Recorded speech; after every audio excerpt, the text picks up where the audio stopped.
So I'm here with Sou Fujimoto. My name is Gökhan Karakuş. We are at Iş Sanat on December 10th?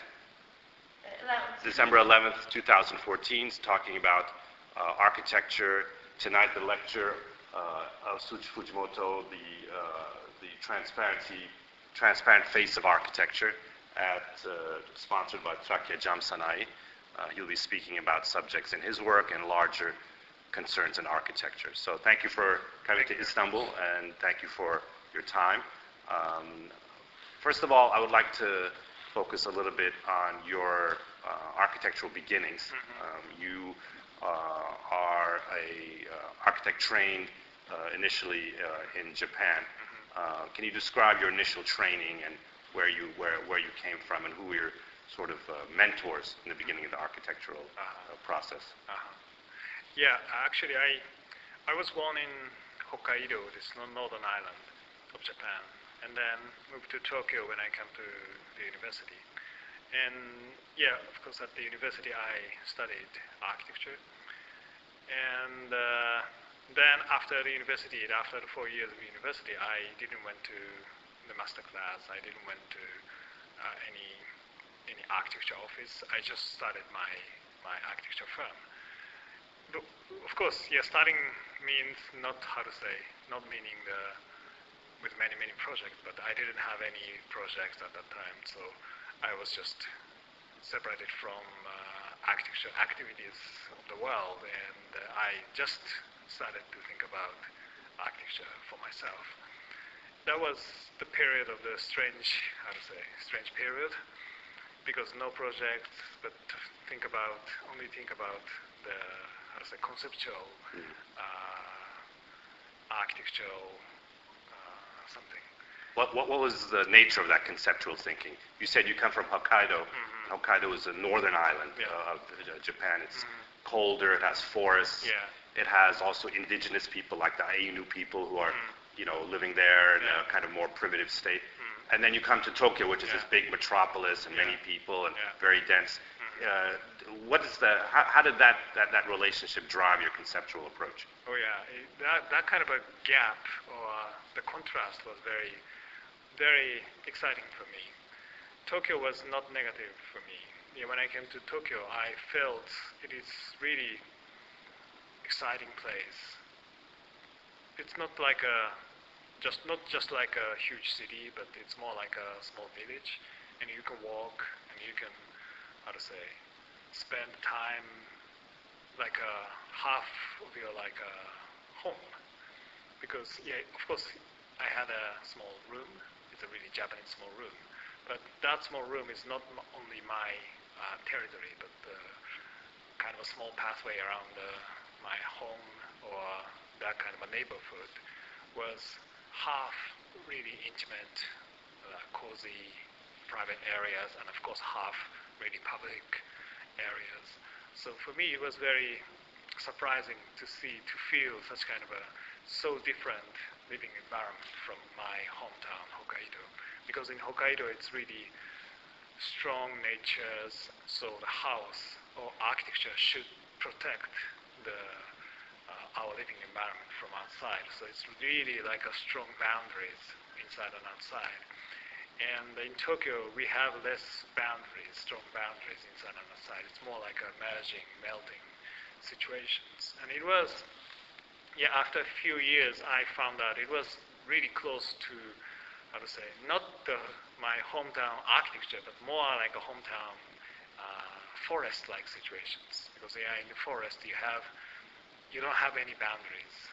I was playing in the forest in my childhood days, and that was very, open field. But you feel really comfortable, cozy spaces in some spots of the forest, and you could choose that kind of areas, or you could, move around as you like. And in Tokyo, it's really, of course, Tokyo is made by super artificial materials, a super artificial way, but still, the impression or experience was, for me, more closer to the forest like that. That was, at the very beginning, that was a bit crazy ideas, because two of them are almost the opposite side or completely different.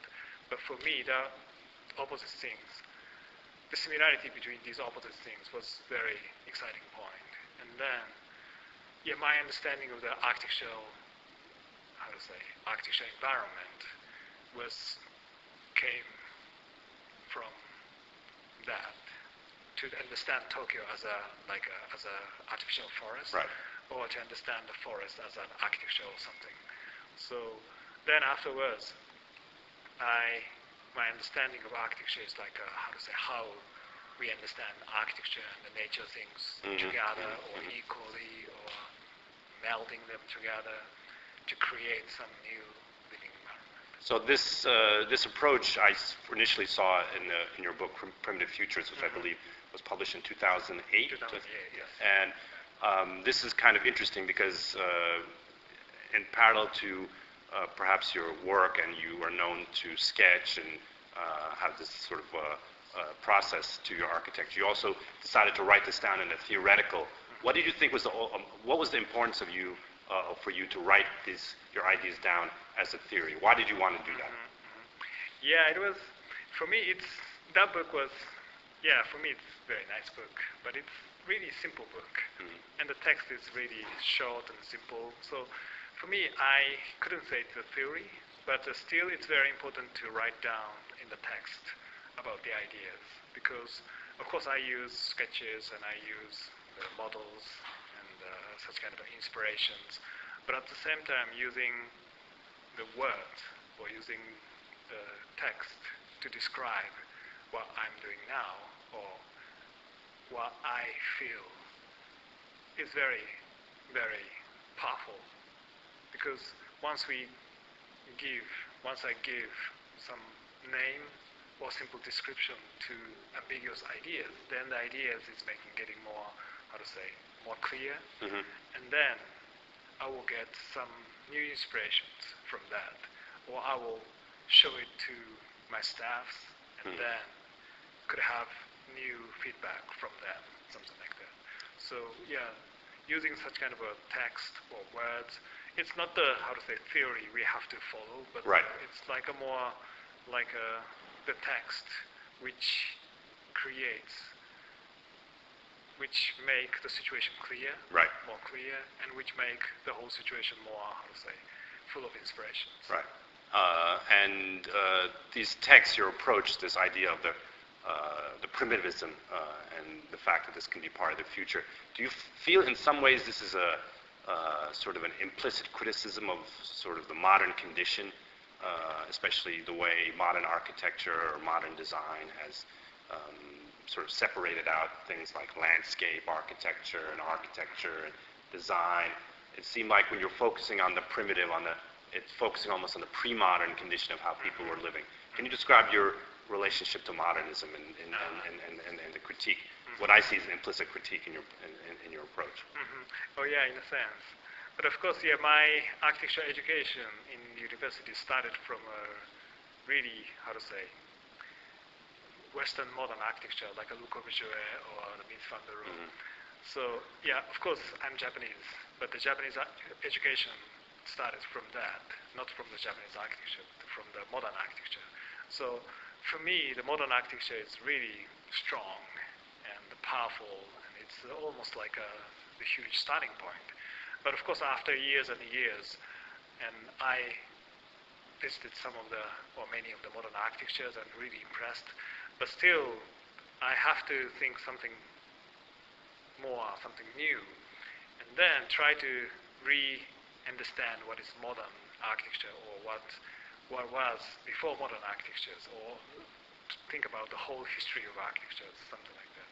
And then finally I understand, or I thought, when I start to think about something new, I have to base it on really, really basic fundamental things, because all the whole history based on such kind of a... Let me just stop. Why fundamentalism? Why? Because it's been used now.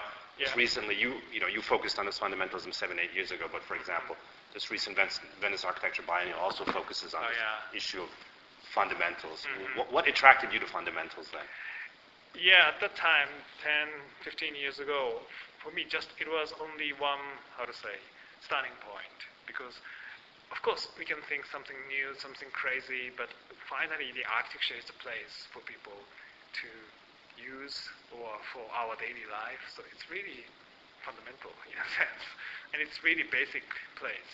So just trying to do something new on a superficial meanings, it must be very, how to say, not so important. I like to start more from the deep bottom. Right. Try to recreate, re-understand, redefine what is the place for our life, or what is the floors, or what is the ceilings, or columns, walls. Everything could be redefined by such a fundamental meanings, I thought. So then, that was the starting point. Okay. I mean, do you find that, you travel a lot and you see how people are living? Obviously, your architecture is an attempt to kind of reformulate places and lifestyles and how people are living.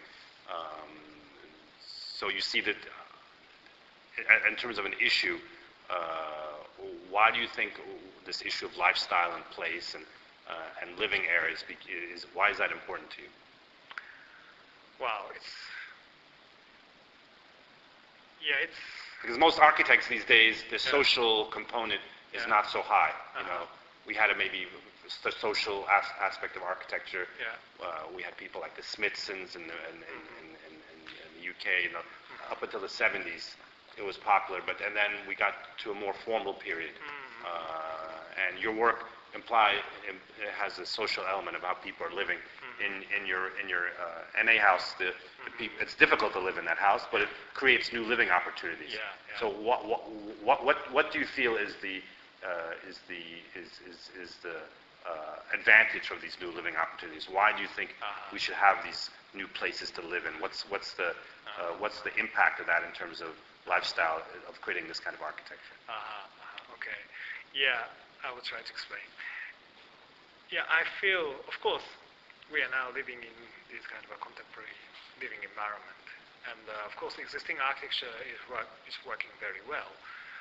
But I like to see more how we can, live more in rich situations.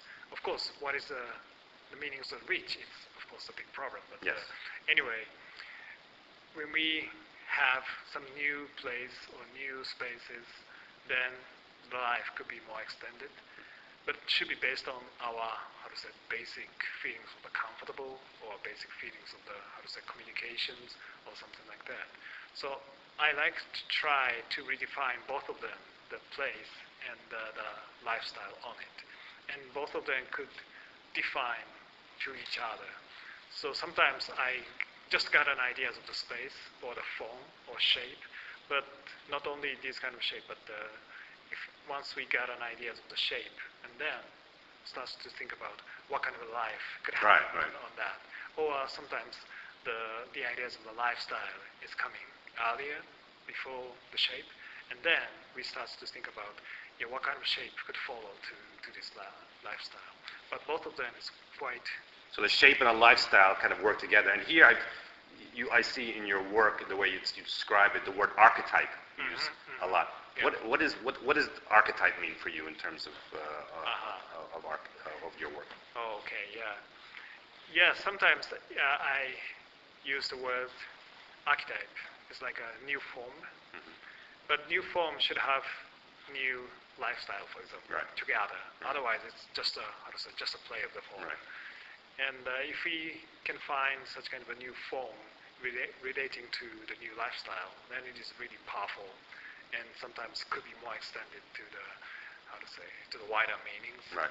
So every time I like to find out such kind of a new definition of the form of architecture or form of our life. And thinking about our life is quite exciting, because every day, every time, we will have something new for our life. For example, the biggest new things recently is the internet or the computer things, such kind of networking things. Then what kind of a, lifestyle could happen? It's really exciting questions. Or what kind of a, the value we have for our life. The value is changing throughout the life. So then that kind of a lifestyle is different, could give me the different starting point to think about the architecture. Now, these houses that you created like 4 or 5 years ago, like the final wooden house and the NA house, now people have been living in them for a few years. Going back to original intention and what you now see of how people are living in it, do you see things that surprised you in how these spaces are used by their owners or by their residents? Yeah. Actually, it's every time it's nice to see, how to say, after a few years, and they leave that house a few years, and then to see how the space, space changed their life, and their lives changed the space, both to each other. And in case of, for example, house NA, that house is really like a miracle. Because even during the design process, that was like a collaboration with the client. The basic ideas is from the client's, description of their life, and I got an ideas, and then I made a model, and they like it. But then we discussed to modify every different, size of the floors or the formation of the floors. So it was like a collaboration. And finally, after finishing, they started to leave. And even now, I sometimes 2-3 times a year I visited that house, and that house is like allowing everything. So every kinds of things is possible, but still they are keeping their really compact lifestyle, not putting many things on it. Right. They're using the house in a very clean way. But of course, for me, it's not necessary to make it clean, because the space itself is not the point. The things or the life on it, on the platforms, is more important. So they've engaged with the house's design. It's affected their lifestyle, but at the same time, the architecture was a vehicle for another lifestyle. So that also house has a very much a transparent view towards public space and urbanism. This issue of transparency, normally, I think a house is an area for privacy, but you opened up, that house is very much open to its surroundings and its urban context. Can you describe what the intent of having this kind of transparency in your work, of opening up, in terms of the issue of privacy? Because obviously it's quite dramatic, but how does it work in terms of the public versus the private? Basically the openness, that kind of openness was the request from the client. They like to have, such an open house rather than the wall surrounded house. But after the completions, of course, we discussed about how we can block the privacies, and they put the curtain, some of the curtain, of course, and but the curtain is not just blocking the view from the outside, but it is more like making the density, comfortable densities for their house. And the densities is one of the key phrase for the house, because it has many small slabs, floatings, and thin columns, and of course many items of their life. And then all that kind of small things are creating the comfortable densities, like a loose territories for them. And the curtains is one of the part of that. So it's like a white, almost translucent curtains, and to making sometimes 2-3 layers to make the deepness of the spaces. So it is, the transparency is, of course, it is physically transparent, but psychologically or as an experience, it is not just transparent. It is more like the soft feelings of the surrounded by many small things, and softly, like a cozy spaces. So if you have the wall is defining your areas. But if you have a transparency with many small things, then it is not just open, but it is really gently surrounding you. So that kind of a relationship to the outside, inside, or relation to the urban situation, and your private house, not just blocking the things by the strong walls, but to create more delicate relationships is, I think, it's very, very, it's kind of a new meanings of the richness of the life. Right. Because once you cut, once you block, then your life is just, how to say, only defined within your territories. But if you have such kind of a transparencies or translucencies by the architectural elements, then you could, sometimes, it depends on you, sometimes you could feel more bigger house feelings, and sometimes you are so surrounded feelings.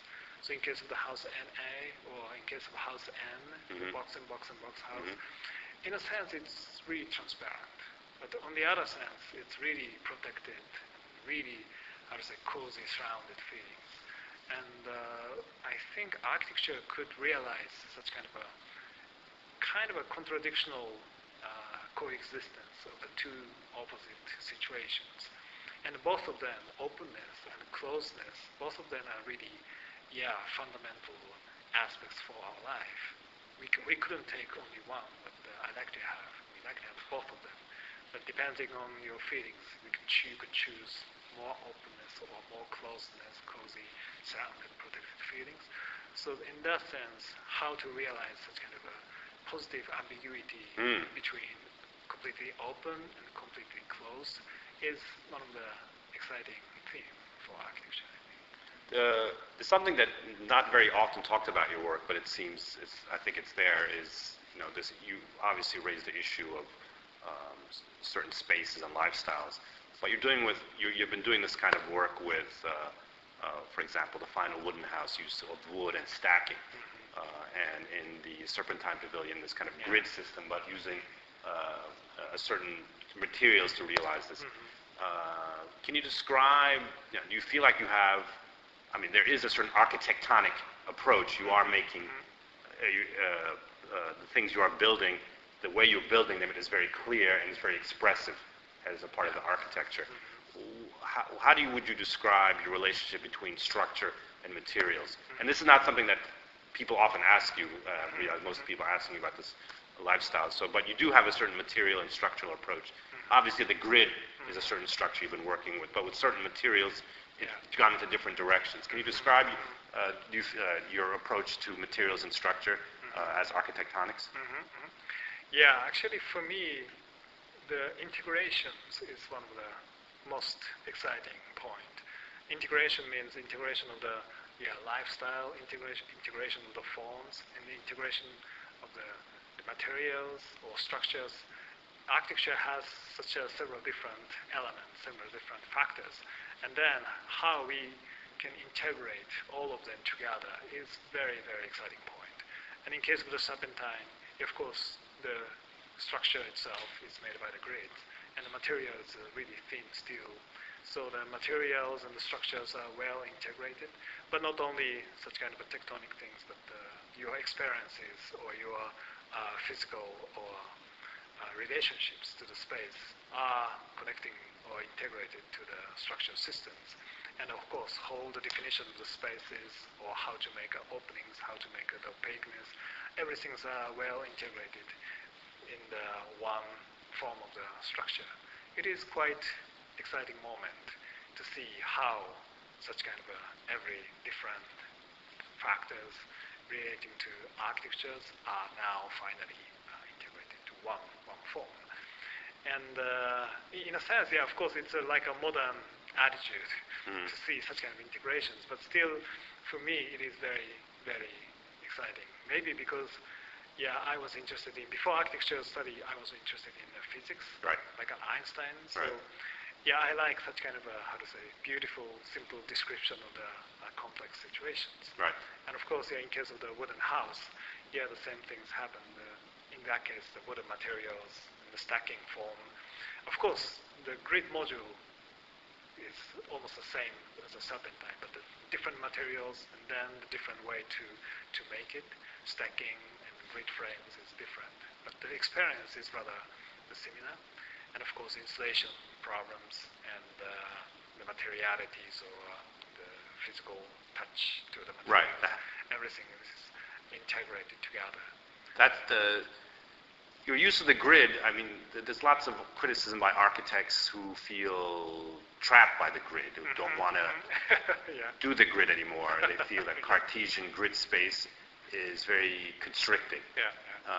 But you've embraced the grid, and perhaps with your sort of more Japanese Eastern approach, you've put in some other more fluid energies into it. What you're describing as haptic, what you're describing as lifestyle, movement, space. You started with the grid in your earlier career, but now as you kind of move and larger and buildings with larger in scale, and buildings with more complex programmatic requirements, do you feel like this initial interest in the grid will continue in your later work, or is this perhaps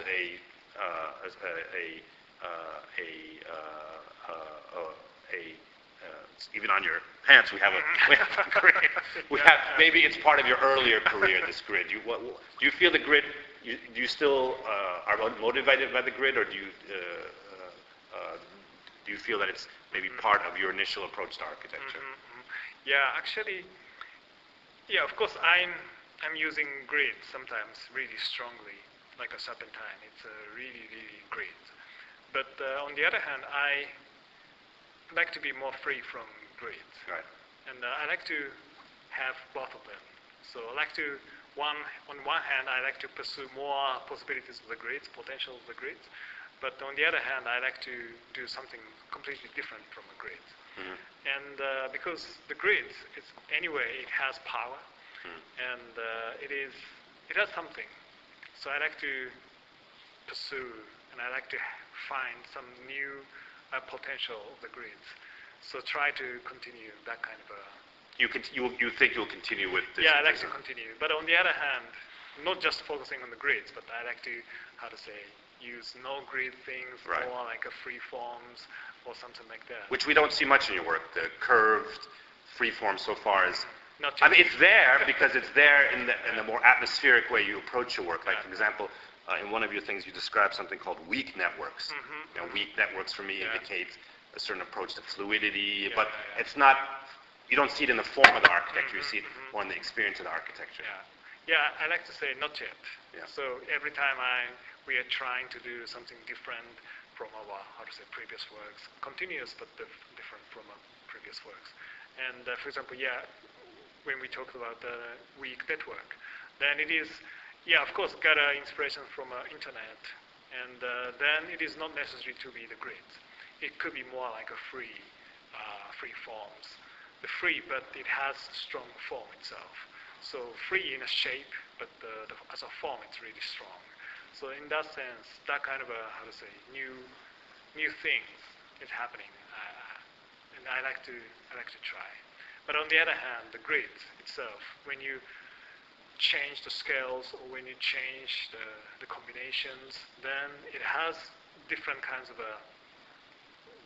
something. So and for me, it's very natural to pursue such kind of several different topics at the same time. On one hand, on one project, doing the grids, but the different project, different approaches, and different way. Because sometimes such kind of different approaches has the same roots onto the, really fundamental conceptual phase. So final appearance is sometimes grid, sometimes free forms, or sometimes different things. But our interest on the very deep inside is the same. So I don't worry too much about such kind of what kind of final form it is. Right. And so as a last question, you're somebody that is traveling the world and looking at cities and architecture and urbanism. How do you feel that this moment, to the 2014, this period, how do you assess, I'm asking you for more of a kind of criticism of architecture and urbanism, not architecture, but urbanism. How do you feel, what do you feel about the way cities are forming now, and not just maybe in Asian perspective, but globally? What are some observations you can make about this time in and urbanism in cities? Yeah. Because this is a question that everybody's Yeah. there's a certain dissatisfaction Yeah. saying that cities are becoming areas for super rich people and big towers, and then there's no public space is becoming limited. So what is Sou Fujimoto's viewpoint of this period in urbanism? Yeah, actually, I'm not very satisfied with the new development of the city, anyway, because in different areas, different countries, it is somehow looks similar and looks not so attractive. And I'm more fascinated by the old city, like Right. Istanbul, or old areas of course, Tokyo, old areas of Tokyo, or Paris, or something like that. Different cities, but such kind of old and more smaller things is also very, very attractive. Small Italian cities, or the Dubrovnik, such kind of really small but beautiful cities. I love that. And the reason I was fascinated by such a city is maybe the integration of the architecture and the urban street. Right. And the street itself is like a part of the architecture, and the street itself could have a place for people to stay there, to spend their times and something. And of course, it has functions, but not only just the functions, but several different activities are integrated together. And the scales, and the harmonies, and the diversities, especially the diversities, is quite important, I think. So that kind of, and of course, the harmony with the landscaping, and of course, harmony with the climate. So that kind of such kind of integrations, or such kind of a harmony, has been done by the history, I think. So many years of the layers of the city, and then gradually it was created. So I like to see how we can realize such kind of real richness of the urban situations in a contemporary urban development. Maybe completely different strategies than the contemporary or modern way, because modern urban development strategy is to make the functional street, and then the blocking, the zonings, and to make a huge blocks and something like that. That is, for me, it is too rough. Right. And could be more and more different viewpoint. Right. Could be integrated, because the city is one of the most complex things in the world. So how to make such kind of complex things in a rich way is quite difficult, but it's really challenging. And if you can find nice, even small, but the nice strategies to create the small areas of the city in a rich way, then it is really exciting moment. So for me, I'm very, very interested in such a thing. And especially something between architecture and the city is my recent interest. Okay. Not just architecture itself, not just making urban planning, Right. to try to create something between scales between city and the architecture, or the space between city and architecture, or the experience between that. For me, it's very exciting. Okay. Well, thank you very much, Sou Fujimoto, Thank you for very your much. time Thank and for the you. interview. And this is a interview for Arkitera, for Sou Fujimoto in Istanbul at İş Sanat ve Trakyacam Sanayi. Thank you very much. Bye. Thank you.